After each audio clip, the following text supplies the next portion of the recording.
The COVID-19 pandemic triggered an unprecedented collapse within global education systems, fundamentally challenging traditional assessment models and exposing their inherent fragilities.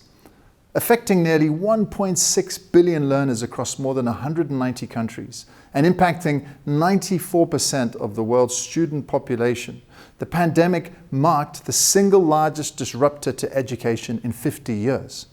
This upheaval led to significant drops in mathematics and reading achievements, particularly in 2020 and 2021, and it fostered a profound sense of social disruption, contributing to fears of a lost generation. The learning gaps created were starkly influenced by socioeconomic disparities, with the World Bank estimating that low-income countries' students endured a far greater learning deficit than high-income country students, widening existing educational chasms. The pandemic highlighted education's over-reliance on external examinations. Major examination boards, including A-levels, the French Baccalaureate, and the International Baccalaureate, faced cancellations due to safety regulations, plunging school systems into a desperate search for alternative assessment methods to generate summative grades. This crisis, while chaotic, also presented an opportunity for creative rethinking and alternative assessments, such as open-ended projects, online oral viva voces, and so on and so forth. However, large-scale assessment systems largely defaulted to convergent thinking, attempting to find proxies for traditional exams rather than embracing truly innovative approaches. In the UK, teachers were instructed to predict grades and rank students, which were then algorithmically standardized using historical data. This resulted in a disastrous outcome. Approximately 40% of terminal examination grades were downgraded from teachers' assessments, with a disproportionate impact on students from lower income families.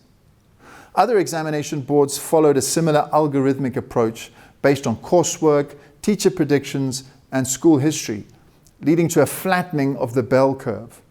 France opted for an average of year-round grades, excluding lockdown periods, which led to a near 96% pass rate, considerably inflating previous figures and necessitating the creation of some 10,000 new university places. These alternatives were widely unsatisfactory, exposing an infrastructure built solely on summative assessment, where the primary goal became generating results at all costs, thereby compromising the cornerstone of fairness.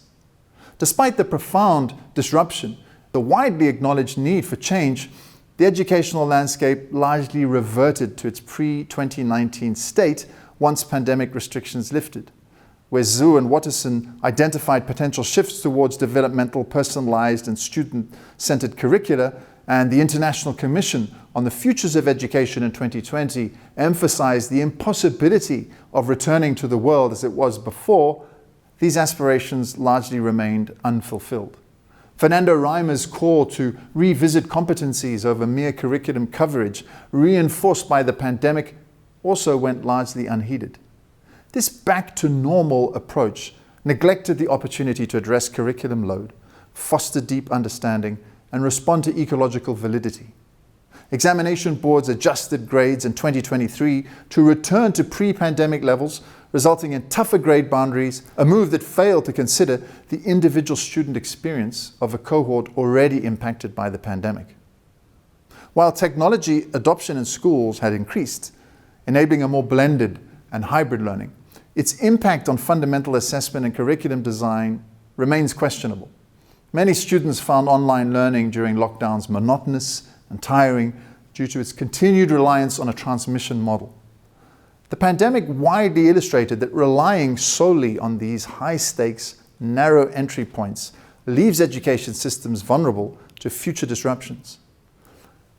Moving forward requires not just minor adjustments, but a totally new design for high school assessment that prioritizes resilience, sustainability, and genuine learning over mere performance judgment. Action points to consider would be: number one, invest in diversified, flexible assessment models. Actively research, pilot, and implement a wider range of formative and summative assessment methods beyond traditional high-stakes exams. These should prioritize deep understanding, creativity, and real-world application, integrating technology thoughtfully to support learning rather than merely digitizing existing models. Second, prioritize competency-based learning and well-being. Shift the educational focus from merely covering the curriculum to ensuring students develop essential competencies, including critical thinking, problem solving, collaboration, and adaptability. Integrate student well-being as a core component of assessment design, recognizing the psychological and emotional impacts of learning and evaluation. And thirdly, establish robust contingency planning for future disruptions. Develop comprehensive plans for assessment and curriculum delivery that can withstand unforeseen global events.